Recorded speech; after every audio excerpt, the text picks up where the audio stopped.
Hello everyone, welcome back to a online solution. आज मैं आपको बिहार बोर्ड का इंपोर्टेंट नॉन हिंदी का सब्जेक्टिव क्वेश्चन बताने वाला हूं और इसमें आपको टोटल 8 क्वेश्चन देखने को मिलेगा। ये क्वेश्चन बहुत ही ज्यादा इंपॉर्टेंट है। अगर आपने इसको कंप्लीट कर लिया तो मैं बताऊंगा आपसे इस वीडियो से 2 से 3 क्वेश्चन तो 100% लड़ने वाला है। तो आप ध्यान से पढ़ेंगे और इस तरीके से वीडियो मैं आपको भेजते रहता हूँ, बार बार यूट्यूब में अपडेट करते रहता हूँ। आप चैनल पे जुड़ जाओ ताकि जब भी वीडियो मैं भेजूंगा आपके पास मैसेज आएगा और आपको एट ए टाइम फायदा मिलने वाला है। ठीक है, तो हम लोग क्या करेंगे इस वीडियो में, इंपॉर्टेंट सब्जेक्टिव क्वेश्चन पढ़ने वाले हैं। आठ ऑब्जेक्टिव तो आपने बहुत सारा पढ़ रखा है, लेकिन सब्जेक्टिव पढ़ना बहुत जरूरी, क्योंकि आपको एग्जाम में 10 क्वेश्चन मिलेंगे। 10 क्वेश्चन मतलब आपको बनाना है, सवाल तो ज्यादा रहेंगे। और 10 क्वेश्चन मतलब दो दो नंबर का रहेंगे तो 20 नंबर। तो यहाँ पे 8 क्वेश्चन तो कितना हो गया, 8 दूना 16 नंबर। तो आप देखते हैं कि आपको कितना सवाल याद था, और अगर याद नहीं है तो उसको नोट डाउन कर लीजिएगा। लिखना बहुत जरूरी है, क्योंकि लिखते हैं तब ज्यादा करके याद होता है। सबसे पहले सवाल, और सबसे आसान सवाल देखिए। सवाल कैसे एग्जाम में पूछता है, हामिद मिठाई या खिलौने के बदले चिमटे का चयन करता है, क्यों? तो आपको हामिद वाला कहानी पढ़ना है, ईदगाह वाली जो कहानी है वो कहानी पढ़ेंगे। अब जब कहानी पढ़ेंगे तो 100% आपको इसमें से 50 से 60% बातें आपको पता होगा पहले से। लेकिन जब कहानी नहीं पढ़ेंगे तब आपको बहुत ज्यादा बोझिल लगेगा। देखिए मैं बताता हूँ। हामिद 4-5 साल का नन्हा बालक है, लेकिन आग अभावग्रस्त जीवन उसे परिपक्व बनाता है। मतलब अभावग्रस्त जीवन का मतलब उसके जीवन में बहुत सारी कमियां थी, है ना। बहुत कपड़ा खाने का, कपड़ा पहनने का, खाने पीने का बहुत सारी कमियां थी।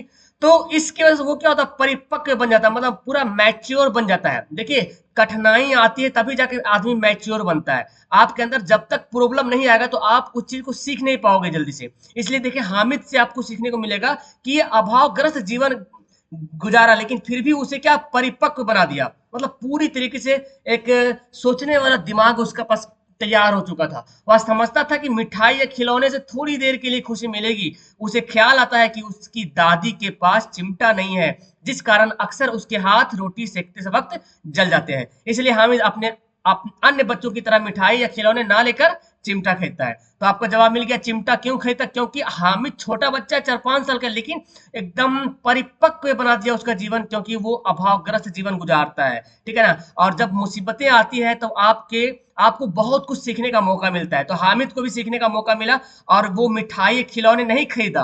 वो समझा कि अगर ये इसको मैं खरीदूंगा तो ये तो थोड़ी देर के लिए खुशी है ना, ये तो टूट जाएगी, खराब हो जाएगी। लेकिन दादी का अगर चिमटा मैं खरीदता हूं तो उसके हाथ नहीं जलेंगे रोटी पकाने वक्त, है ना। इसलिए जो है वो क्या करता है, चिमटा खरीदता है। ये बातों को ऐसे आपको समझना, एक्सप्लेन करना है, तब जाके आप सवाल को अच्छी तरीके से, ठोस तरीके से लिख पाओगे। ठीक है ना। इसको रटने की कोशिश मत कीजिएगा, सवाल को समझने की कोशिश कीजिएगा। देखिए सवाल क्या है, बाल गोविंद भगत ने अपने बेटे की मृत्यु पर अपनी भावनाएं किस तरह व्यक्त की? जब बाल गोविंद भगत के बेटे की मृत्यु हो गई थी तो उसकी भावनाएं, उसका इमोशन क्या था, किस तरह से उन्होंने अपना इमोशन को एक्सप्रेस किया था, व्यक्त किया था। देखिए यहाँ पे बताते हैं उत्तर में। बाल गोविंद भगत कबीर पंथी थे, क्योंकि कबीर अपने कबीर को ही ज्यादा अपना गुरु मानते थे। वे अपने बेटे की मृत्यु पर विलाप नहीं करते, विलाप के मतलब मातम नहीं करते थे। ठीक है ना। जब बाल गोविंद भगत की बेटे की मृत्यु हुई थी तो वो अपने बेटे की मृत्यु पर विलाप नहीं करते, मतलब मातम नहीं करते, रोते गाते नहीं, बल्कि मगन हो गीत गाए जा रहे थे। मतलब रोते नहीं, एक होता ना कि मातम करना, रोना।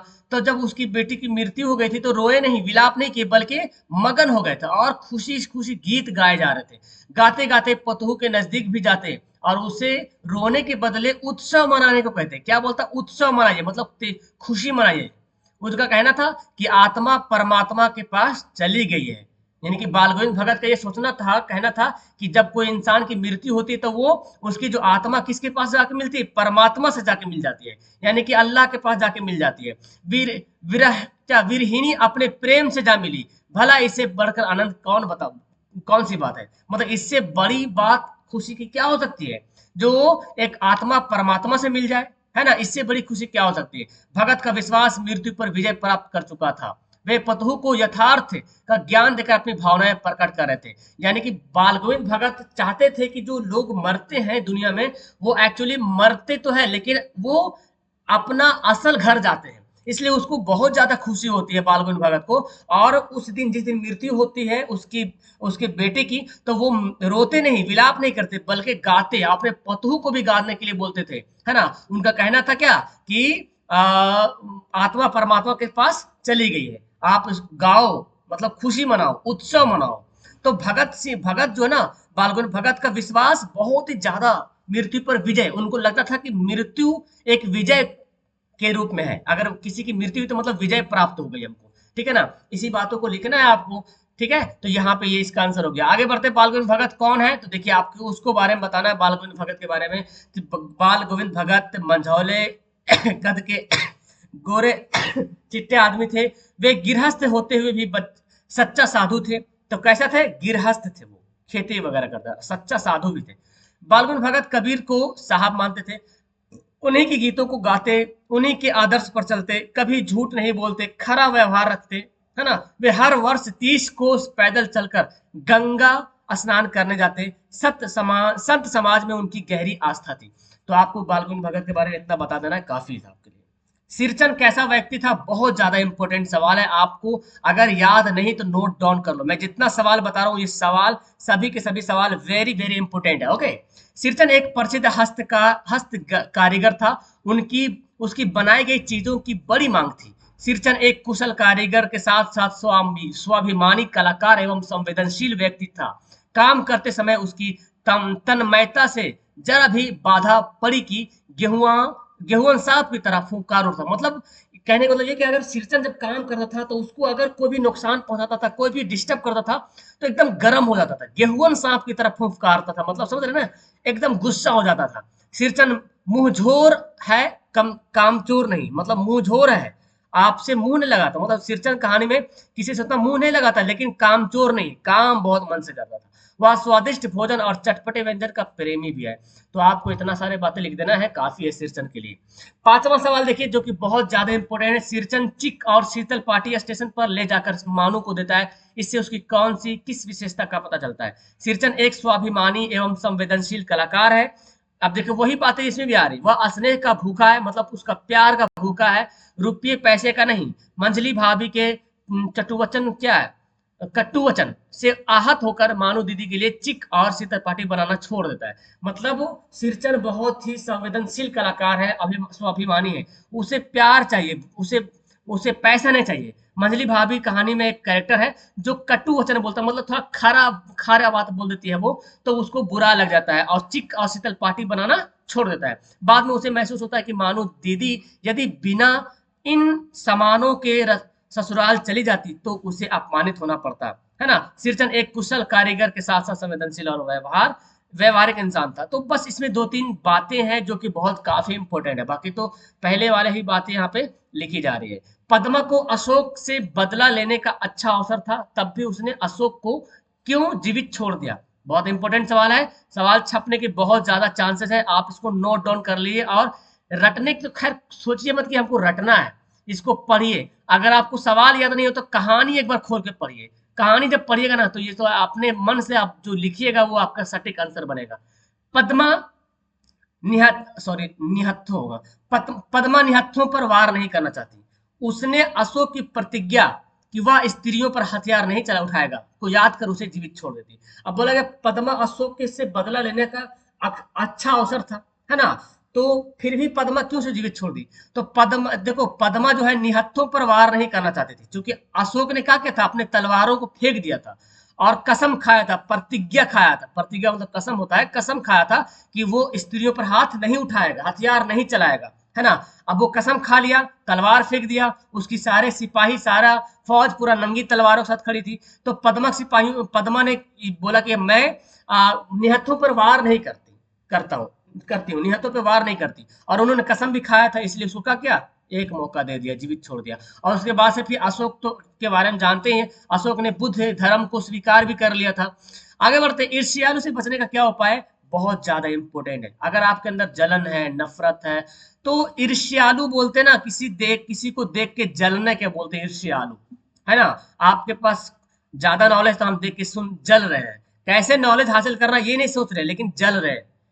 तो इससे बचने का क्या उपाय है, देखिए ईर्ष्यालु मनुष्य आदत से लाचार होते हैं, उन्हें अपने उपवन में आनंद नहीं मिलता। अपने उपवन का मतलब हुआ उनके पास जो कुछ है ना, जो कुछ है उससे उसको खुशी नहीं मिलता है, वे दूसरों के सुख से दुखी रहते हैं। वाह क्या बात है है ना जी। जो ईर्ष्यालु होते हैं वो देखते हैं कि दूसरा कोई खुश है ना, वो और उसको देख के कोई दुखी है, समझ जाना कि वो ईर्ष्यालु है। वे अपने उन्नति के लिए उस करना छोड़कर, वो अपने उन्नति के लिए कुछ करना छोड़कर, कुछ हो गया यहाँ पे, कुछ करना छोड़कर दूसरों को हानि पहुंचाने को ही अपना श्रेष्ठ समझने लगता है। बिल्कुल, जो ईर्ष्यालु लोग होते हैं क्या करते हैं, आप उसको, लोगों को क्या चाहिए कि अपनी उन्नति के लिए कुछ ना कुछ करे।